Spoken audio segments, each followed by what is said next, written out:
My name is Kevin Wilson. I am a designer at Hiveworks, along with many other things, including interviewing artists. This is something that I really like to do.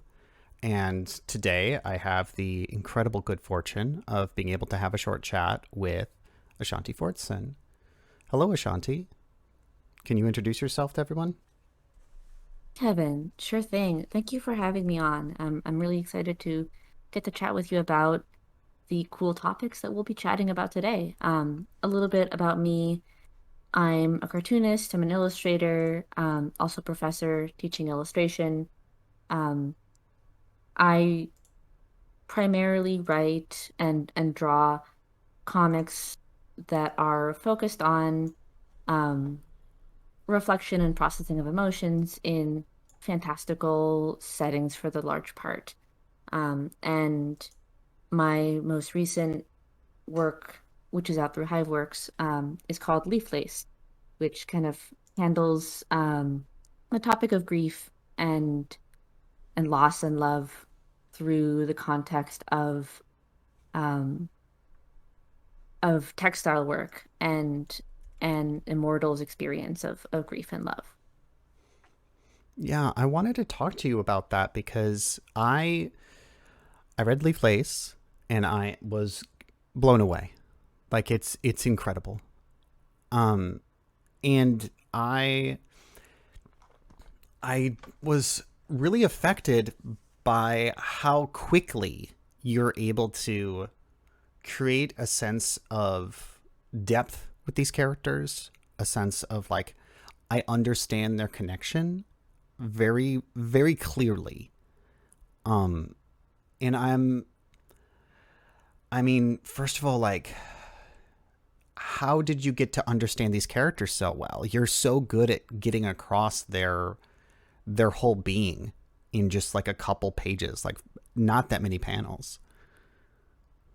Thank you. I'm really happy to hear um that you felt that way about the comic and about the characters in the comic. A lot of the source for my writing of these characters is, both internal in terms of my own processing of these feelings that the characters are going through, and really lodged in the context that they exist in. So, for example, the point of view character in the comic, her name is Ananke, and she's sort of a spinner, immortal goddess kind of figure.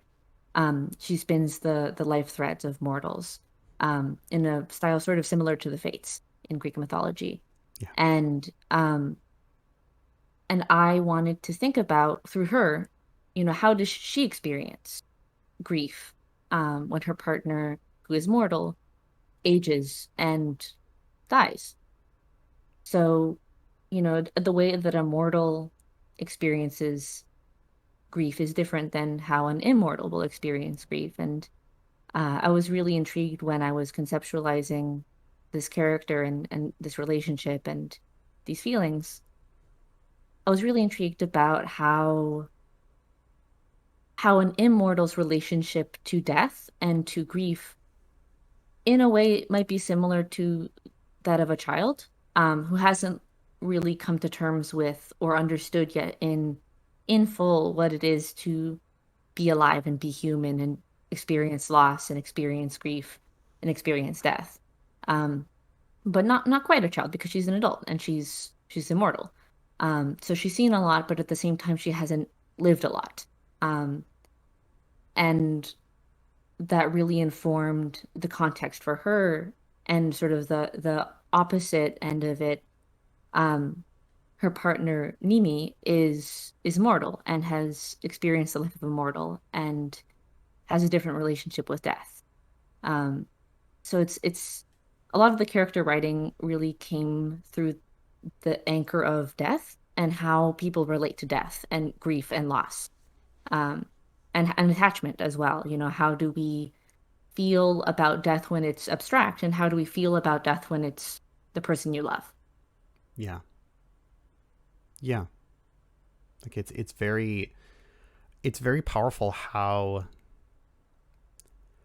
how you present two very different, I don't know if perspectives is the best way to put it, but because one of them is immortal and has like a different, like their grief is so powerful in the story and very very real, but I got that sense of scope, maybe is the right way to say it, that the the immortal character, the Fate, has versus the other, and the way that they process their particular emotional pain, um, I think was very, very well depicted.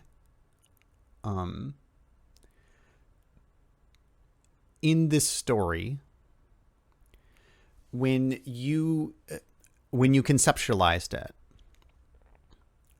how early did you like how quickly did you form the characters together and like their identities and like th- did you visualize them right away? Did you see them in your mind? So it's interesting with many of my comics and with this comic in particular, um, I wasn't thinking about I suppose, the manifestations of the characters until quite late in the process. I Mm-hmm. started with just the concepts, the themes, the ideas, the feelings, um, thinking about my own feelings and relationships with death, as well as the the idea of accumulation Mm-hmm. specifically. I was thinking a lot about textiles, and that was the real catalyst for writing this comic in terms of the content.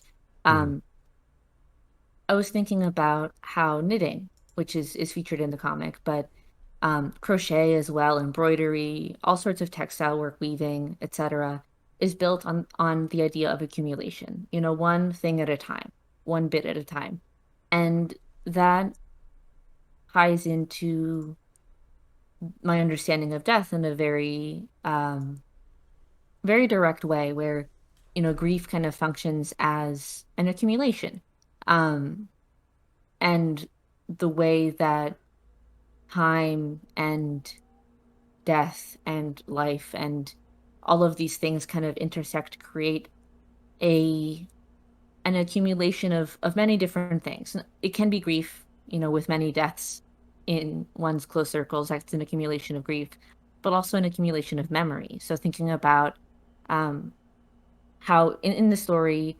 Ananke starts knitting a shawl out of um, the combination of Mimi's life thread, which is at its end, and the life thread of the world. Mm-hmm. Um, and that's kind of an accumulation of not only the memories they've shared over the years, but also an accumulation of that grief, of life, of, you know, experience. All of these things going into each stitch one at a time, one at a time, one at a time, over and over and over. Um, and it acts as also a sort of devotional activity. Yeah. Many people cite textile work, whether it be embroidery or knitting or crochet, as being quite meditative, which I absolutely agree with and feel very closely. But I was interested in exploring how it can become obsessive in this context, Yeah. and obsessive and desperate, and reflecting the other side of accumulation, where it's not about patience, but it's about that desperation. It's about um, trying to achieve something that can never be achieved, sort of an endless attempt.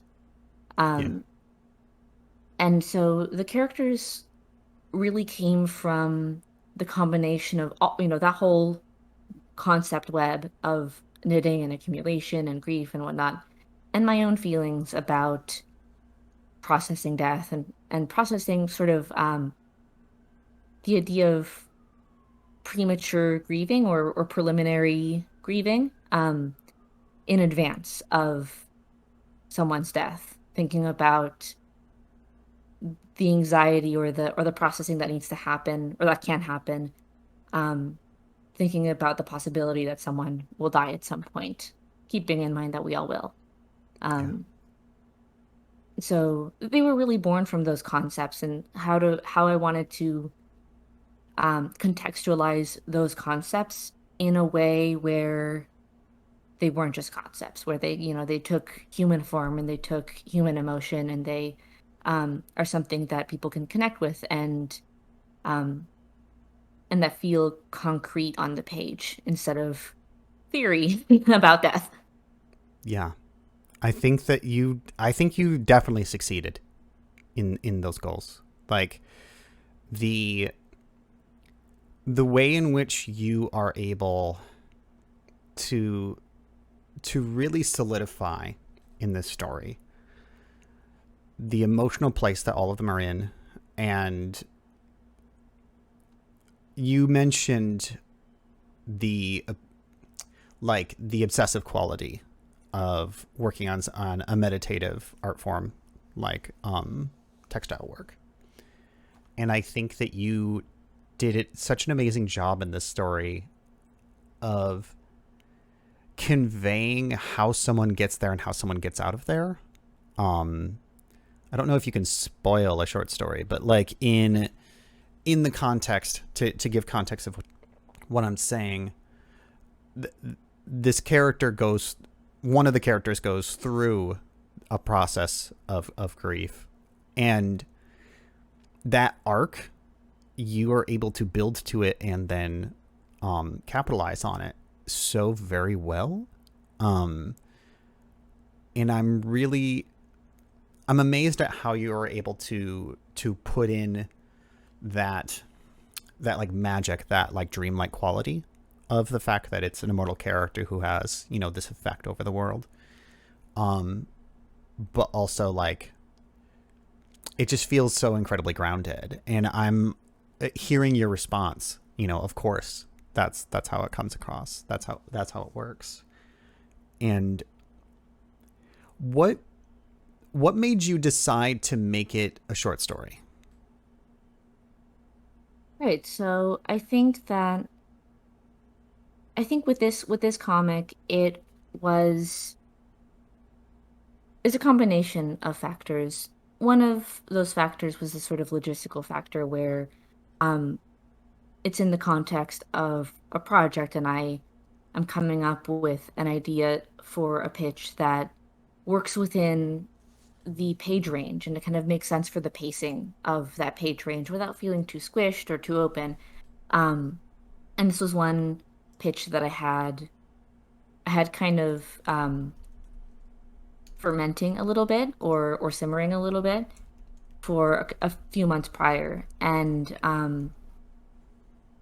so it kind of fit into that opportunity in a really nice way. But thinking about logistics removed, just the story and how that became a short story as opposed to a longer story. I didn't want it to feel more belabored than it needed to be, I suppose. Mm-hmm.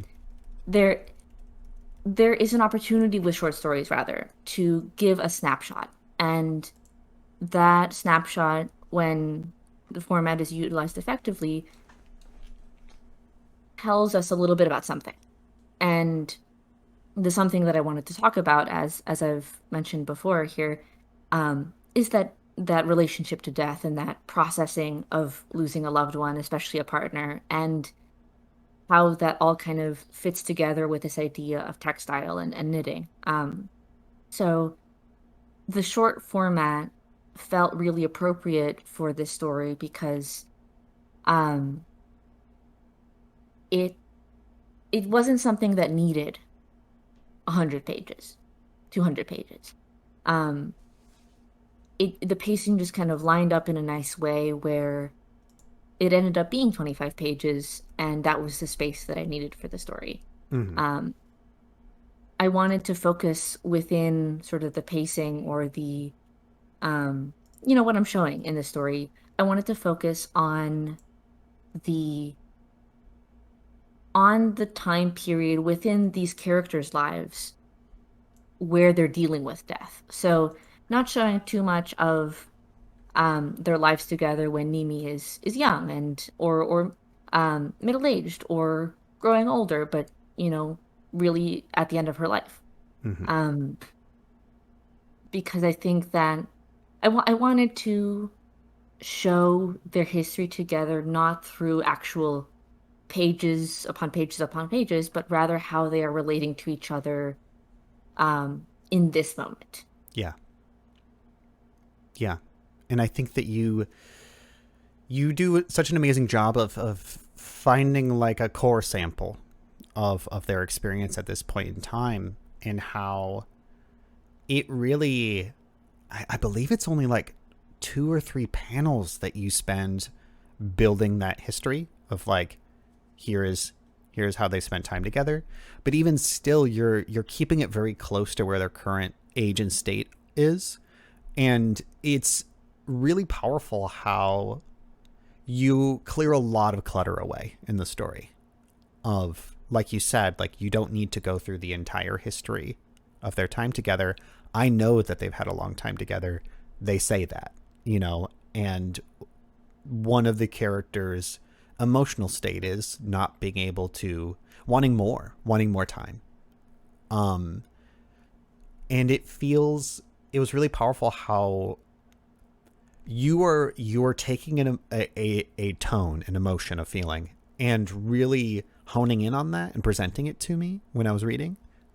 Um, and you did just such a good job at it. Uh, I can't. I really, really like that. In like, I think that's one of the strengths of turning it into a short story, um, rather than building it out. Uh, and I think that, like, I have, I mean, some of my favorite works are shorter pieces of comic fiction. Um, a lot of Emily Carroll's work, etc. Uh, do you, when it comes to a lot of your ideas and how you approach them, do you find yourself leaning more towards short stories? Like, what do you think of that form for it, or was it just the perfect fit for this project? So I have two answers to that question, one of which is a little bit more direct. I have a lot of short story ideas, short comic ideas, and I have a lot of long comic ideas. Um, I tend to do more short comics because I can make more of them. They're shorter, they're That easier is to a good. make. Yep. The long comics, I have just as many ideas for them, but take a lot of time. It's easier to make one 20-page story just in terms of time commitment and work Yeah. commitment. One 20-page story, one 25-page story as opposed to one 250-page story. Yeah. Um, it's just a different amount of time that I'm devoting to this story. So with my short stories, I tend to experiment with them a little bit more because there's less of a commitment Hmm. time-wise, but I'm also a little bit pickier when it comes to long stories about which ones I'm doing in which order and whatnot, because it's a couple years that I'm spending on those. So Yeah. um yeah, they're big commitments. But the other answer to your question, which is a little bit more abstract, is I think with short stories in particular, because they're so concentrated, you don't have that many pages to work with, if you're working with a restriction, but you know, we're thinking 8 pages, 12, 16, 30. Um, there's less real estate, but there's also more opportunity to focus in super intensely. And Yeah. that's what I like about the short comics format. When short comics are done well, they don't meander. Um, they present the information that you need to understand and experience the story without as much opportunity for uh, kind of wandering away from the point or the idea or the feeling that is the core of the story. And, when talking about storytelling, I often talk about the core of the story because I think that is a very helpful idea, at least for me, when I'm writing and when I'm illustrating as well, which is a whole other topic. The relationship between art and writing and comics. I think of them as one and the same. As a cartoonist, because when you draw a line, you're also, it's like you're writing a sentence. Yeah. Um, but with that in mind, the core of the story is very important to me. And having that framework for building up a story, not just in the script or the outline, but in every line that you're drawing, every color that you're using, every placement of everything, all serves towards that core of the story. And when you're working with a short story, it's it's easier to kind of just keep everything contained, reined in, focused, all in service of that core.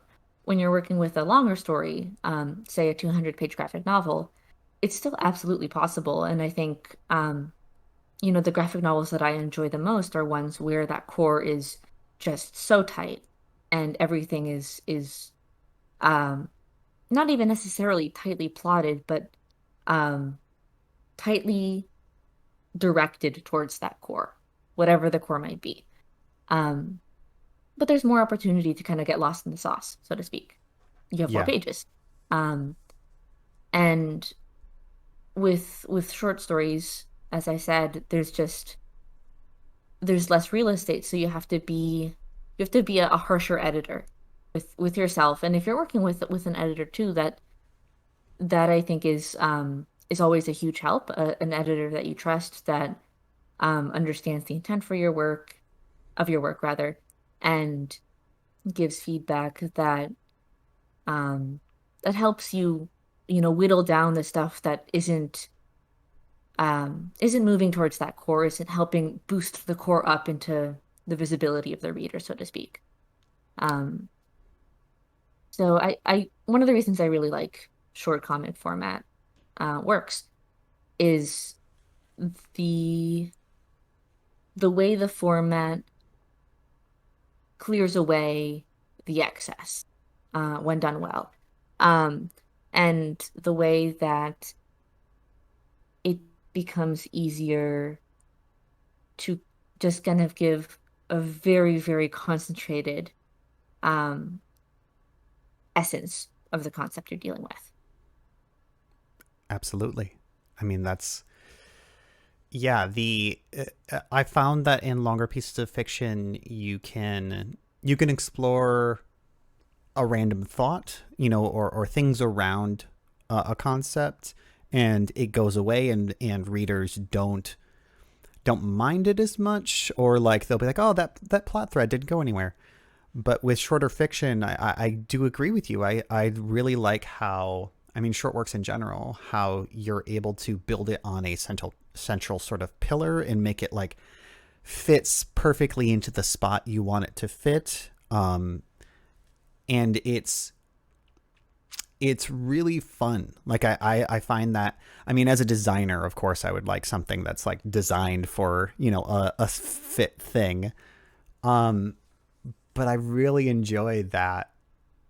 Like reading them, they can be so impactful in ways that I think often it's hard for people to, on its face, it doesn't seem like it will be as impactful as it will, maybe, or someone might assume that like, oh, it's only like 20 pages. I'm not gonna cry. Oh, you're gonna cry. Um, and I think that it's, especially when you're going for like mood pieces, like when you're working with shorter pieces, is it often based on like a tone or like a particular thought, and you're like honing in on that? Yeah, I mean, I think that I kind of think of comics in general and storytelling in general as, and this is going to sound a little bit weird, but as essays, not in a clinical sense, but um, you're trying to share something with someone, Yeah. with your reader. Um, and an essay, that's what an essay is, you're trying to tell someone about something and share your view or your perspective or your experience of that thing with your reader. And comics are the same thing with a different approach, but the same core. Um, so when I'm doing both short and long comics, I I'm always working with, that focus, that core, that thesis statement almost of the story. So everything kind of builds out from that in the process. And I think about the way that I'm constructing a story very intentionally with the core in mind. And especially when dealing with slightly heavier topics, like for example, death and grieving and loss. Mm-hmm. I Something I think about a lot, and this came to mind because you specifically mentioned the word design and designer in your experience of reading comics, and that's something that I like to think about when writing and illustrating comics is designing an experience almost, because you're not just writing or making a comic just, you know, arbitrarily, I suppose. I mean, sometimes you absolutely can. And Yeah. sometimes that's a fun approach to take is kind of like just let it be. Um, but when I'm thinking about the stories that I'm telling, I try to take a very intentional, designed, thoughtful approach with it. And not only with what I'm trying to say, but I'm trying to think about how are people going to respond or how are people going to feel? What are they going to experience at certain points? Not as a primary factor in informing how I write it, um, but it's a consideration in how I'm guiding the reader, or trying to guide the reader through the experience of what I'm trying to say. Um, so in a way, it relates to, design and the many facets of design and almost like game mechanics and whatnot, where you're thinking about the user, you're thinking about the reader, the audience. And for me, it doesn't manifest so much in what I'm trying to say. I'm not necessarily thinking about what do people want me to say, because that feels very restrictive. Mm-hmm. Um, but how do how will people go through this? How will I lead them through this? And especially when dealing with heavy topics, um, and also kind of dealing with um, topics and stories where I've pulled a lot of my own feelings into them, and it's kind of a little bit of comics as therapy. Um, I don't want to make it a therapy session where I'm inviting my reader to be my therapist, if that makes sense. Like No, it does. I Yeah. want it to be yeah, I don't want them to be my therapist. I don't want to make them my therapist. I Mm-hmm. want to make a story that I can guide them through, that I can lead them through, that stems from my feelings and my comics as therapy kind of process of making the story. Um, and then, they can have their own experience with the story and with the feelings that that story will hopefully incite in them, or will incite in them completely unbeknownst to me. Um, so I know that that does not necessarily answer your question because I have drifted a ways No, away. no, no. I'm happy where we went because I do think that it's we haven't gone that far. You're talking about intentionality being a big part of short story work. And from you know, my understanding of working with longer fiction or longer pieces in general, like you have so much that you have to concentrate on. Like you have to be like, oh, do they know that this person has this thing in their backpack at this point? There's a lot of factors that you have to juggle, and in a shorter work, you have the space to think about: do they have what they need for this next page? If that's what you want, or if, like you mentioned before, if you're simply wanting to get across a like authentic self, a like I'm making a container for how I feel and I'm just gonna let it out like automatically.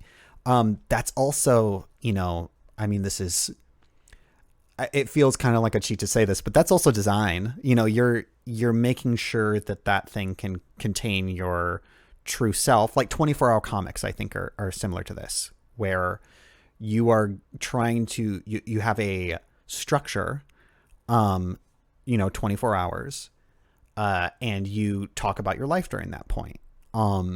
That is a designed experience to get you from one end to the other, because you start the day and the end of the day.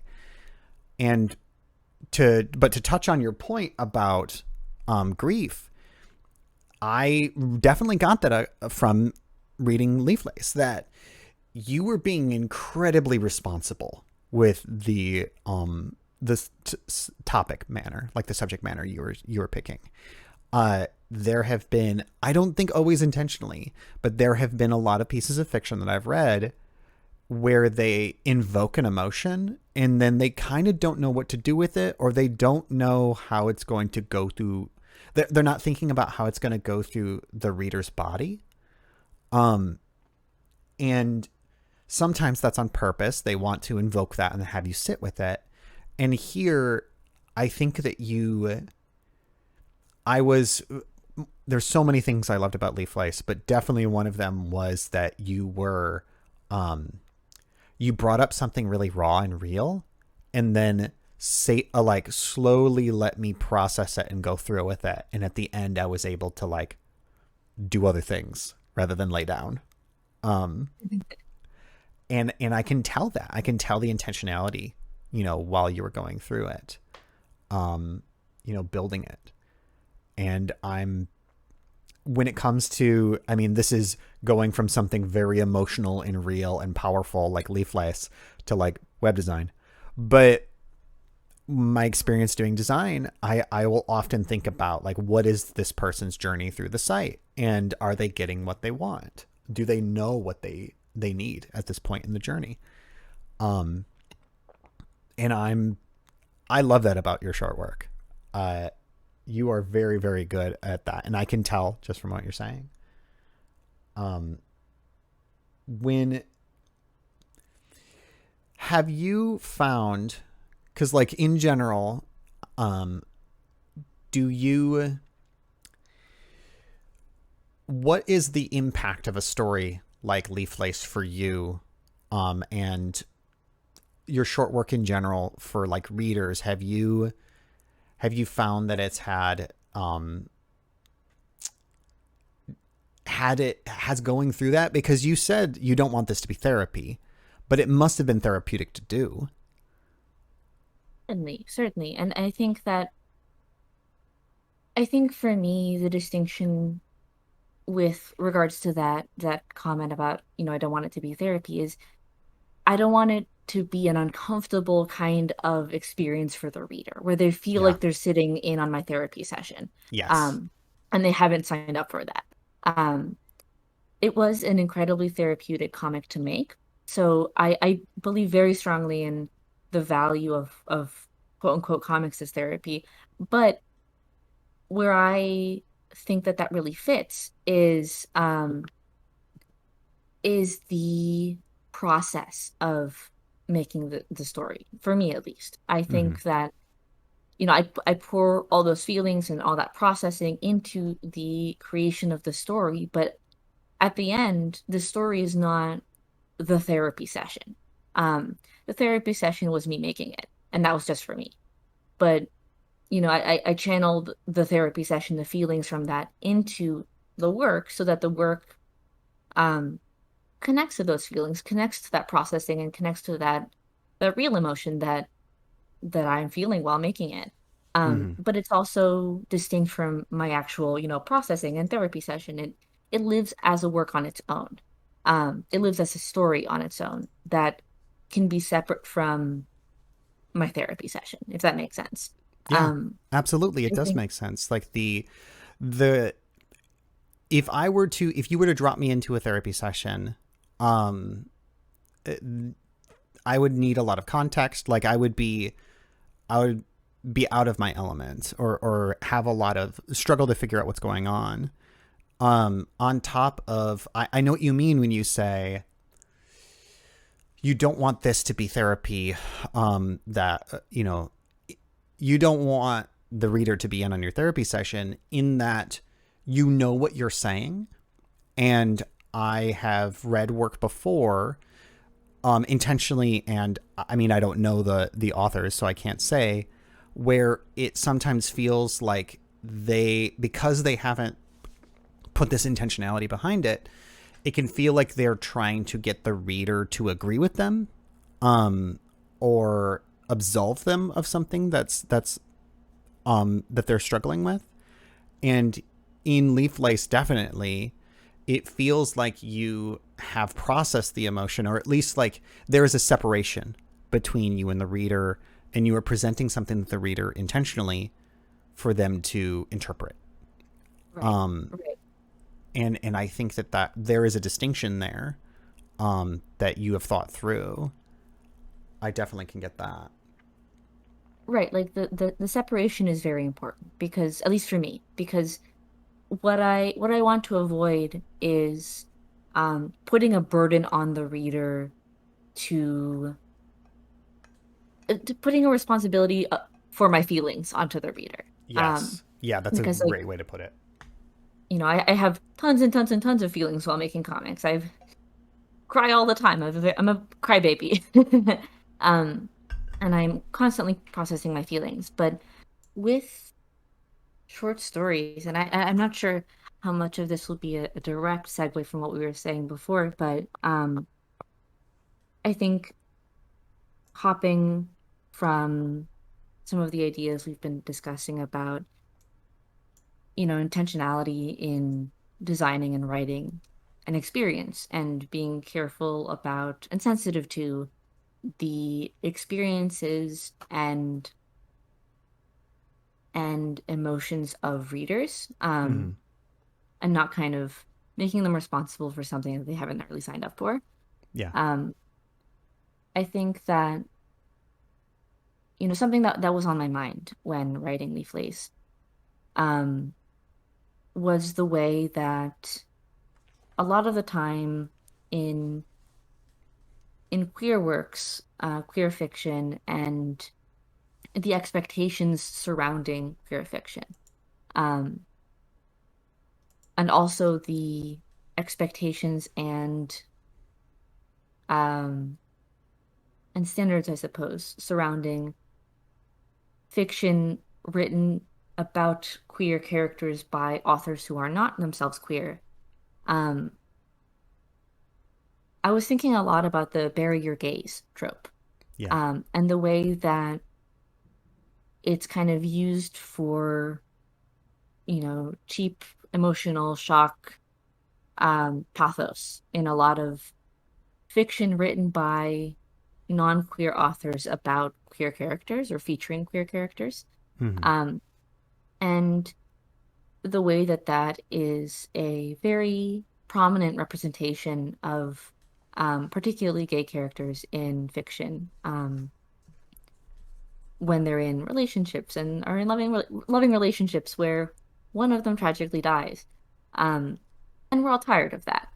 But at the same time, I wanted to, through this process of writing Leaf Lace and also in the finished work, wanted to engage with the fact that, you know, queer people are also subject to grief and experience loss and experience death. And sometimes our partners die, and sometimes our communities die, and sometimes all of these bad human things happen. So it was very important for me to give myself the space um, to grapple with that, and to grapple with, how can we portray these human experiences through queer characters, through a queer lens, without tapping into the hurt that tropes like bury your gaze can cause.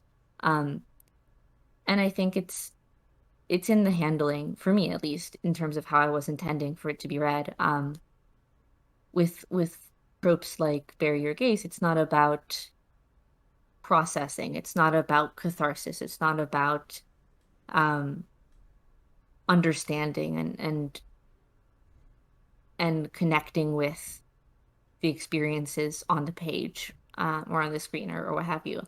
Um, it's it's for emotional shock value, Yeah. um, and that's kind of it. It flattens the experience of death and grief, and um, that's what makes it bad. Yeah.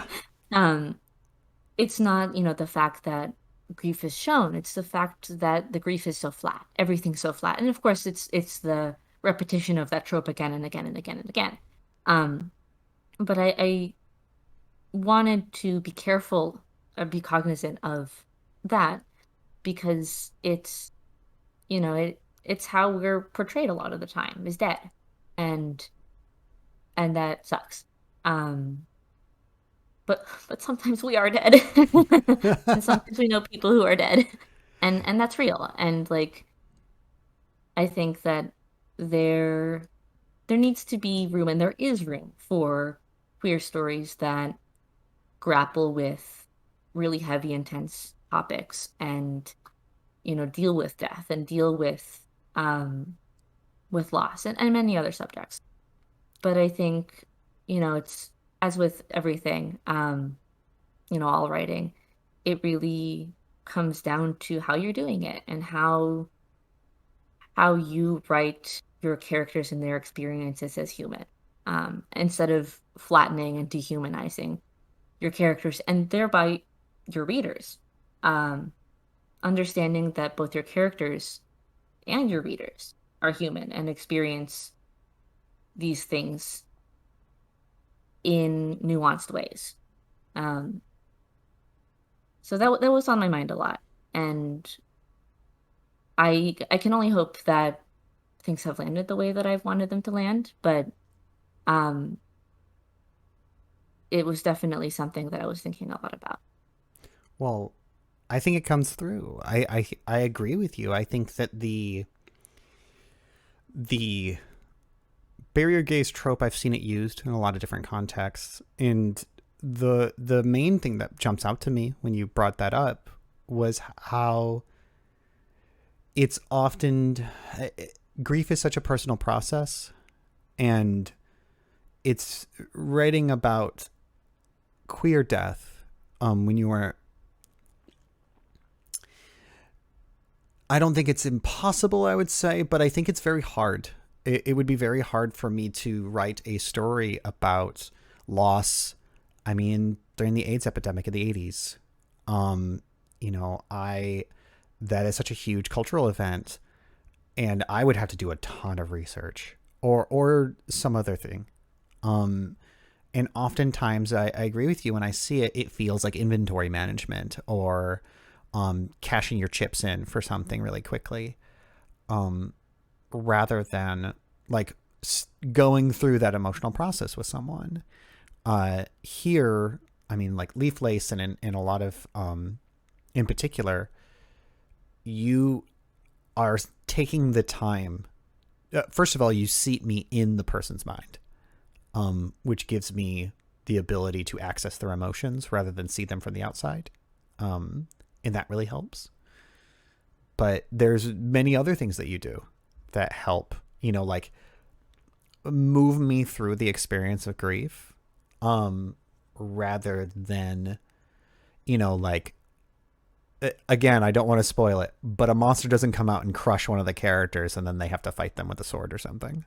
Um, that's not exactly what you're going for in this piece.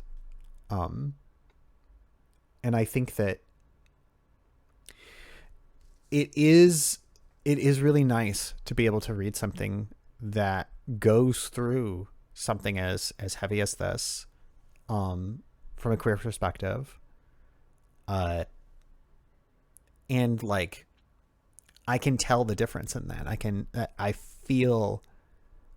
feel something different going through it, and I think you did a really good job of that. Thank you, Kevin. I really do appreciate that. It is such a personal piece that I think, kind of tying into what we were saying before about um comics as therapy and how I've tried to navigate that. It still is very personal, so it becomes not difficult necessarily, but it's so close to me that I can't as easily see it objectively, I suppose. Yeah. Um it's very close to my heart, so I always very much appreciate it when people share what they think.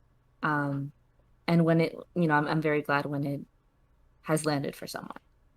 Yeah, it's fantastic. And I think that like there's a lot of conversations I can see from the outside of discussions of topics and how to treat them with respect, how to do things gracefully.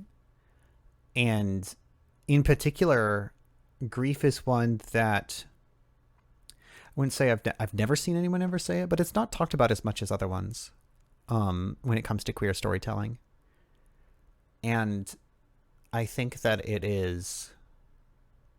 I think it's very tricky. And I'm very impressed with how you've gone through it. And do you think that having like an opposing example like Bury Your Gaze like helped you sort of figure out like where the edges of what you wanted to do was? I think to some degree it was helpful in that I, I can think of examples off the top of my head of when I'm writing that I don't want to replicate. And at the same time, it's more of a broad pain stroke rather than a detail. Mm. Um, it's not it wasn't helping me pinpoint where I wanted to be so much as informing how much I didn't like how certain things were written. Yeah. Um, and that also was helpful in terms of helping me not actively, but on a sort of fundamental level, um, know what I did and didn't want to achieve with this. So it was a reference point, but not a guiding star, I suppose. Or an opposite guiding star. Don't go this direction. Yeah, Don't come here. yeah. Absolutely. I mean that is something that definitely helps like, this is not as emotional or as impactful, but when it comes to work, like design work, it can be if I can't absolutely understand what I'm going for, and oftentimes I can because I'm making something that's not as abstract or intense or powerful as grief. Um but if I'm making something for someone like if I was making a website for you, it's helpful to not only have examples of what you want but also what you don't want, and sometimes even that can help you sort of figure out the invisible walls, that I don't want to go across this point because I know doing this will get me over here. And in a lot of ways with this story, you're in very interesting, not uncharted, but definitely like new territory. There's a lot of things that you're putting in here that are so interesting, but must have been so wild to be like, how do I do this? I mean, I think something that made the process easier for me, at least in terms of, weaving, but all the threads together, is that I have a deep interest in textiles and I think about a lot of these things all the time. Mm-hmm. I I was always the child um who was thinking about death a little bit too early, perhaps. Um, so these are not unfamiliar subjects to me. And, with textile, I think about the way that they function in our life, textiles and textile processes function in our lives and in society very frequently because it's a part of art and a part of my work that I really enjoy. So I think that um the actual building blocks of this comic for me, they fit together in a pretty easy way when I was conceptualizing everything. And of course, everything needs refinement along the way. Everything needs editing. Everything needs um, fine tuning. Everything needs revising. That's always a part of the process. But the concept kind of came through during my um, initial steps, initial stages, pretty smoothly because I these are personal subjects, but also very familiar subjects to me. And um, it there are certain short comics and longer comics that I do that take a little bit more elbow grease in the conceptualizing stage, where I really have to Hmm. kind of, chart things out a little bit more and fit things together with a bit more effort, a bit more um, conscious kind of theorizing and conceptualizing. But um, these are topics that live in the back of my mind enough that they melded like butter. Nice. I mean, it is very, it is interesting how that sort of stuff happens where it's like you have like a percolator or something like in the back of your mind, and like something's in there being cooked, or like an oven that's kind of there on a lower heat setting. Oh, And always. what sort of jostles things out, or like when like you check on the oven, you're like, oh, it's finally done. I didn't realize. Um, and it is having the ability. I am very envious of the ability to take something that's this powerful as grief, and like queer grief, um, mixing it with something like uh, you know mythology, like magic, like there's all these elements that you have built and put together that enhance what's happening. Um, and for you to use textile work as a means of getting that across in a very effective way, like, wow, it's so good.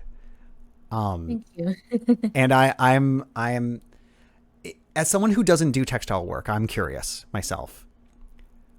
When you're I know it's a meditative act, so I have this assumption that a lot of times you're like, I'm going to make, hopefully this is not reductive, but like, I'm going to make a flower on this crochet pattern. When you're making it, how similar is that to the art of making comics or illustration or other work that you have? Like, are you like, I'm making a piece, or are you just kind of like zoning out and you're like, oh crap, I made a flower? Right. So I think that's a very good question because with textile work or other work that is considered meditative, um, I think that there definitely is both a notion of it as having a certain process and also a wide variety of processes between person to person. But, speaking only for myself, I I'm very meticulous, no matter which medium I'm working in. I do a lot of planning, and I almost never do things spontaneously in terms of making work. Um, whether that's comics or embroidery or knitting or illustration, what have you.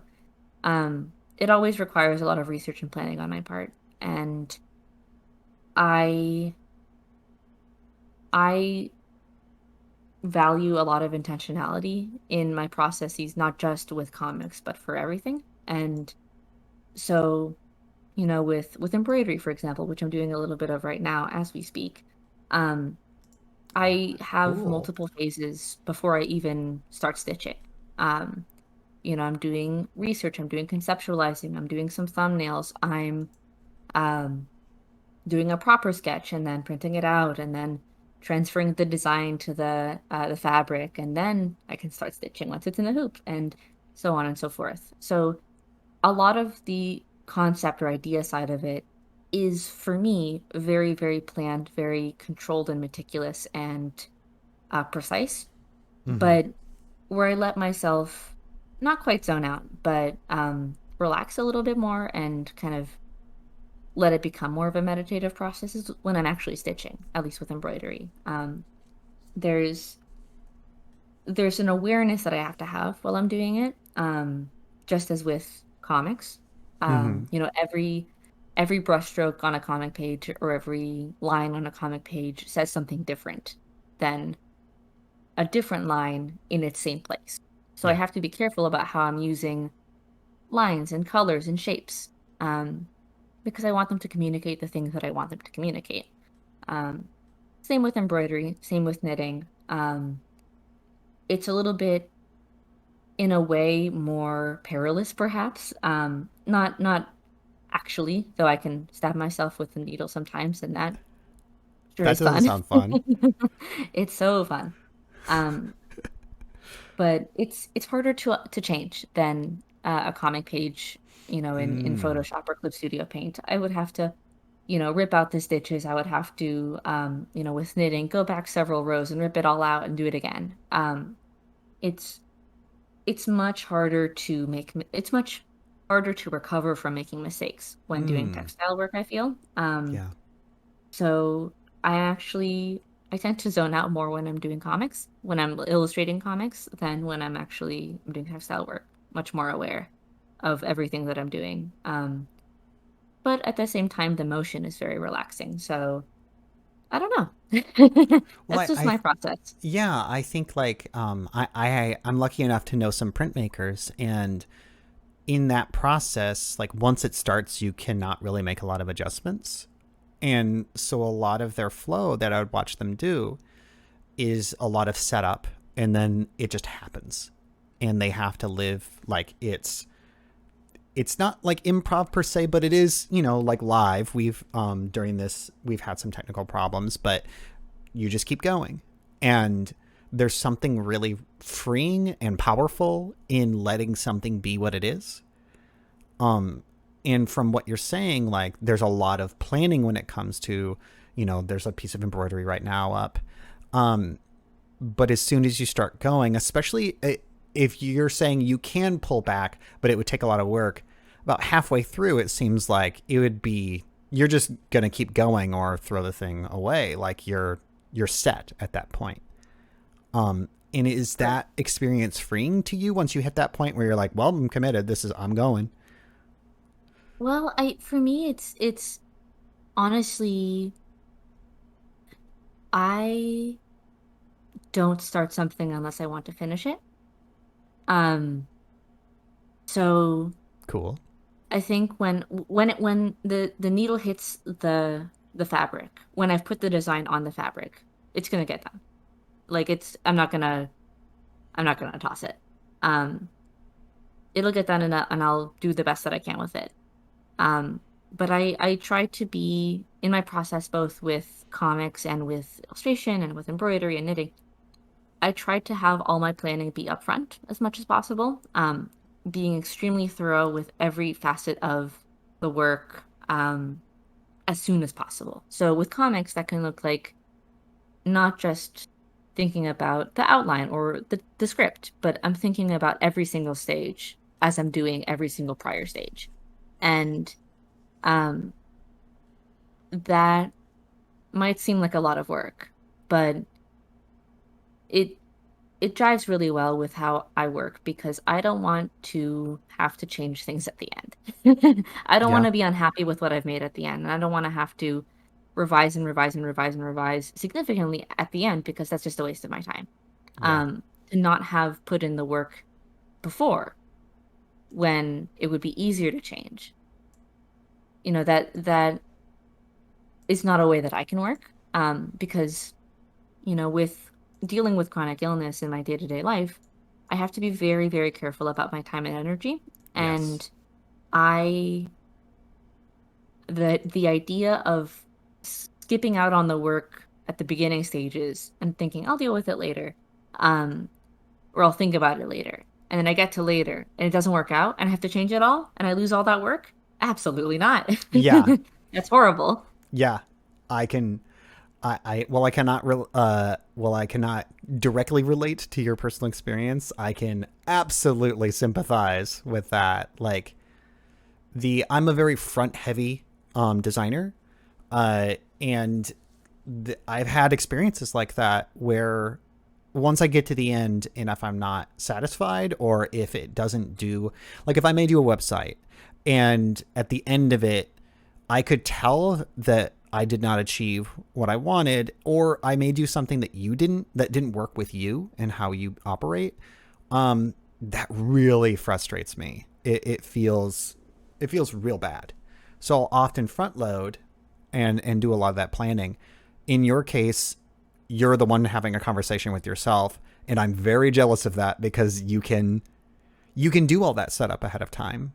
Um, And I mean, looking at your work, it absolutely pays off. And I'm glad that you are able to achieve, the stuff that you're satisfied with. And that, I mean, like, it's that sort of approach. I've talked with, I'm jealous of people who can just go, um, and then, put it on the pile and be happy. That is absolutely not me. Um, and so I can absolutely relate to you there.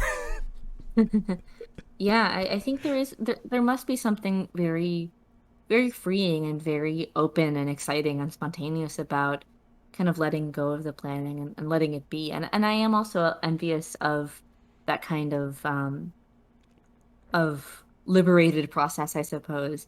Um, but I think I would get so anxious. I don't think I would be able to do it, at least not for anything more than one-off pieces. Which Yeah. sometimes I do experiment with process, with one-off pieces and do a really quick sketch, really loose sketch, and just go at it. But um, for something as labor intensive as comics, I always have to front load all of my planning.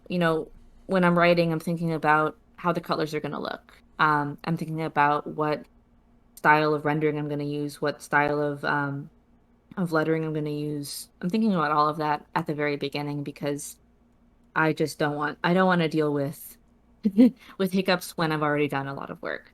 Yeah. Um, but I do think that I think that with comics especially, it's important to find the way that you enjoy working. And of course, this applies to every field, every medium, but I can only speak to my experience in comics. But because it's so labor heavy, and time heavy, I think that, um, kind of aimed at any of you who are listening who are interested in making comics or make comics, but haven't quite settled on your process yet, or haven't quite figured out what parts of the process you enjoy and what you want to streamline a little more, and are kind of figuring out all of that.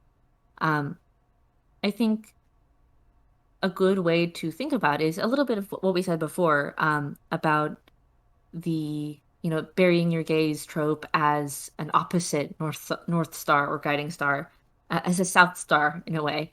Um, think about with your process, what is your opposite guiding star? What do you not like? What do you hate to deal with during your process? What do you just can't stand? And then build your process around getting away from that. Yeah. Um, I think that is a really valuable way of saving yourself um, work grief of, you know, doing a bunch of work and labor and time put in, and then it all it all messes up, or you're just not happy at the end with how it came out because something before the end went wrong, but you can't kind of identify it. I think, taking some time to sit down with your process does a lot for the result, I think, at least in my experience.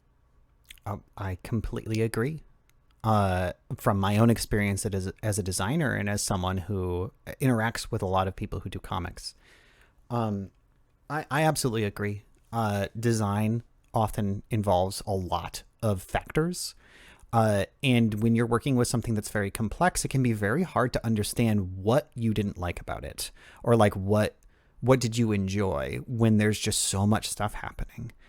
Um, and the second you get a moment of clarity, myself, I don't have a specific like journal for it, but I do have notes of what parts of the process I'm enjoying and what parts I don't. Um, because it makes it a lot easier to navigate with, like you're saying, like you are sailing on a ship, to use a metaphor, when you are making, like when you're making art, when you're designing, when you're what you're doing, and you might not always be able to go straight, like just go completely through the things that you enjoy. But once, you know, you start hitting some turbulence, once you start hitting some choppy waters, you're like, oh, it's because I'm doing typography and I hate it. Or, like, um, for me, I love typography and I struggle with other parts of the process. And I think having it definitely depends on who you are, and I don't want to be universal, but I do think that there's a lot of value in having some notes or having some concept of how you work, separate from what you're working on. Uh, Maybe not as detailed as I go, but I think it can help, because if you are working in a way that is harmful to you, or just makes the process not fun, you could get confused of like, maybe I don't like doing fantasy, or maybe I don't like making comics this way, when it's really that you just don't like that pen. Um, and I think having that sort of intentionality behind it can really help clarify those sorts of confusion issues. And has that been the case for you? Yeah, I mean, I think that it all kind of comes down to an active self-awareness, or like practicing active self-awareness, Yes. and self-reflection, not just on, your behaviors as a person, for example, but um, your working style, or what you enjoy about art making, or what you enjoy about doing this or doing that, or this hobby or that hobby. Um, I think that it's it's really beneficial to look inwards as much as you can, and it it has definitely been the case for me with, my tools and my process. And it, for me, it's really manifested in prioritizing the stages and the um the qualities that I like in my work, and kind of shooing away the stuff that I don't like. So for example, I always admire when artists can do these really beautiful, clean lines, and it looks so good, and the lines are so precise, and it's gorgeous. I don't want to do that. I don't enjoy doing that. Um, Mm. it's just like the actual act of drawing in that way. Oh, it makes me so unhappy. Um, so I don't try to do it. I let myself do wiggly, messy lines, and have it work with the way that I color and the way that I paint. So they can be they can be in conversation with each other, all born through my dislike for for having very clean lines in my work, and trying to have like a perfection in my work that Yeah. causes me more anxiety than it causes satisfaction. So letting that kind of expressiveness shine through, um, has been um, has been really illuminating when it comes to what I enjoy in my process, and what I enjoy in my work in terms of the finished pieces. So um, I think whatever that is for you, whoever's out there listening who's thinking about these things, it can be different for every single person, and that's what makes our own voices, our own voices. Mm. Um, in terms of art, our voices come through when we are happy with how we're experiencing the art making. And that can involve experimentation and self-reflection and thinking about your process. So I think it's a good investment to kind of, whether it's taking notes or just kind of thinking, have a lemonade on the porch or whatnot. Um, I think it's nice to evaluate and reevaluate your relationship to art and art making to make sure that it's as positive as it can be. Um, so you're not trying to force yourself to be or do something that you're not really happy doing or being. Absolutely. Absolutely. Like, I think that that's so important to have, like, not everyone's going to be able to tell from your art that you're having a miserable time, but you will, and people who are close to you, or some people might. But most importantly, like, your point is that it's important for you to enjoy what you're doing, especially something as labor intensive as comics. Oh Um, yeah. you're putting a lot of your time into it, and a lot of your a lot of your time, labor, like a lot is going into your comic, and making sure that the process is as enjoyable as possible is really important. I'm really glad that you pointed that out. Um, and man, this conversation has been amazing. Um, Thank you so much for your time. Um, Thank you for having me here, Kevin. It's been lovely to speak with you and get to talk about all of these very cool things with you. yeah, like I am so thankful that I had a chance to read Leaf Lace. I'm so thankful that I've had a chance to interact with you as much as I have. For everyone else in the chat, can you talk about where they can find you, your work, your embroidery, anything? Thing. So, my website is ashantifortson.com. So it's just my name, first name, last name.com. And you can find all of my most of my work there. Always there's stuff that's yet to come out. So, all my current out there in the world work is there, as well as some of my embroidery. I have a Twitter account and an Instagram account. Both of those, the handles are at Ashanti Fortson, so same as my website. And I post comics, art, illustration, embroidery, rat pictures. Got some rats. Um, and the only other sort of work shout out that I want to make sure to mention is that I'm currently working on my debut graphic novel called Petra. Um, Ooh.